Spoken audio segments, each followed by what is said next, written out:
Today, we are going deep into the history of clinical research. And let me tell you, it's a wild story. It's about our incredible drive to discover and innovate, but it's also about the huge responsibility that comes with that power.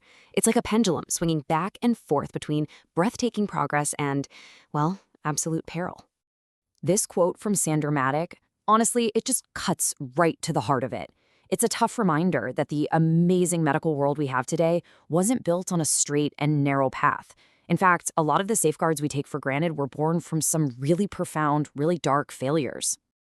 So here's our roadmap. We're going to start with the noble beginnings of research.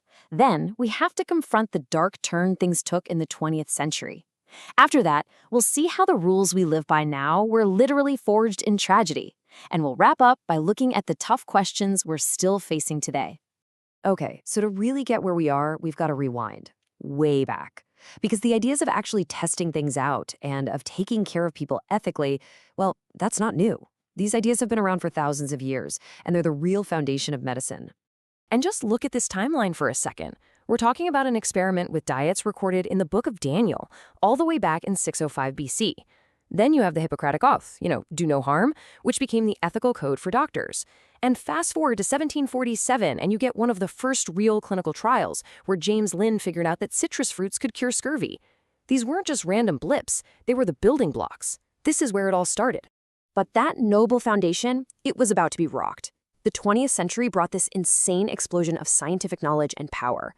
And with that power came a time where ethical lines weren't just blurred or crossed, for some, they completely vanished.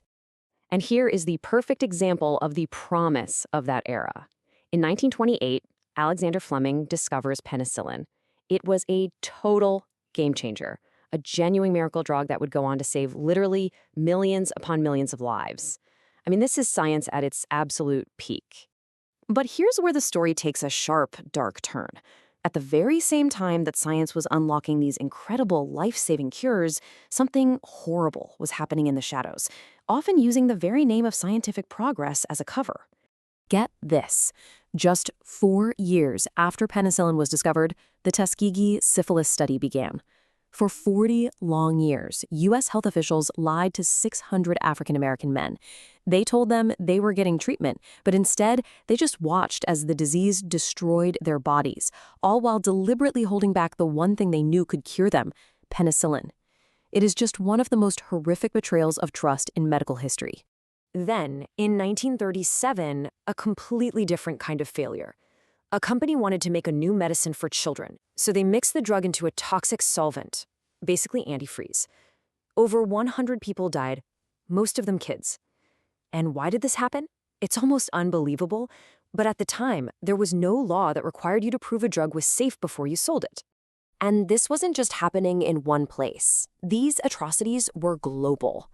During World War II, Nazi doctors performed some of the most gruesome experiments imaginable on prisoners in concentration camps. At the same time, here in the US, the government was conducting secret radiation experiments on its own citizens for decades, often targeting people who couldn't fight back. This wasn't just a few bad apples. It was a deep, systemic failure. But out of all this horror, something had to change. People demanded it. This next chapter is all about that reaction, about how the world came together to build a framework to try and make sure nothing like this could ever happen again. And the central idea that came out of all of this was actually pretty simple, but it was completely revolutionary at the time. It was this: the safety and the rights of the person in the study, that has to come first. Before the science, before the greater good, before anything, the individual must be protected. You can draw a straight line from these tragedies to our modern laws.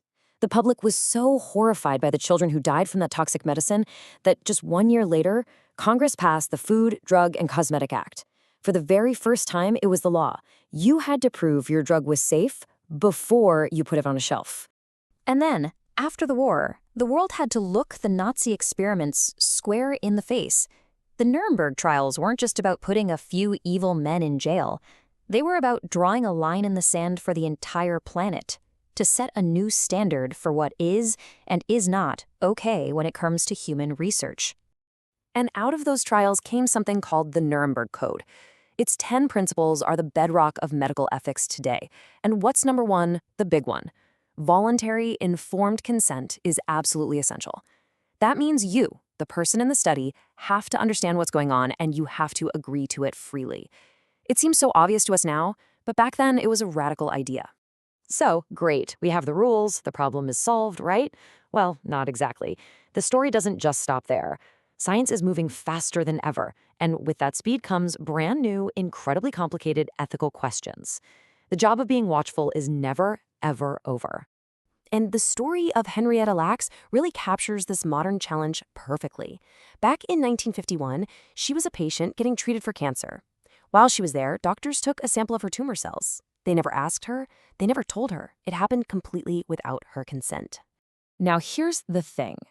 What nobody knew at the time was that Henrietta's cells were miraculous. Unlike any other cells they'd ever seen, they could be kept alive in a lab and they just kept dividing forever. They became the first immortal human cell line known as HeLa cells, and they would become one of the most important tools in the history of medicine.